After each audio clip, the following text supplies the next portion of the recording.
4 patients meurent aux urgences faute de prise en charge car il n'y a pas assez de personnel. Les couloirs du service des urgences du CHU de Nantes, les patients s'accumulent avec parfois des conséquences dramatiques. En témoigne la découverte d'une infirmière alors qu'elle voulait déplacer un patient. Elle a bousculé un peu le brancard, des fois dans le couloir, ça arrive, voilà. Et en fait, elle s'est excusée, en fait, la personne n'a pas bougé, et puis finalement, elle s'est aperçue que la personne était déjà morte. Des décès comme celui-ci, il y en aurait eu 4 en quelques semaines selon les syndicats de l'établissement. En cause, selon eux, le délai d'attente trop long aux urgences. C'est-à-dire de gens que l'on n'a pas pu hospitaliser par manque de lit et qui ont eu, pour certains d'entre eux, des examens trop tardifs parce qu'il n'y avait pas assez de place pour pouvoir faire ces examens. Alors bien sûr, la direction dément. Bien sûr, faut bien qu'ils se couvrent. Ils disent non, ça n'a rien à voir avec tout ça. Donc la direction est plus au courant que le personnel hospitalier.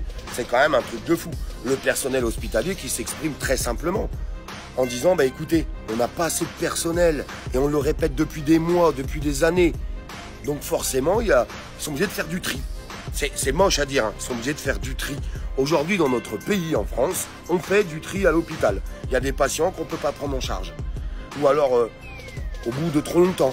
Et il y en a qui finissent par perdre la vie. C'est quand même dramatique. Et dans le même temps, le gouvernement, qu'est-ce qu'il fait?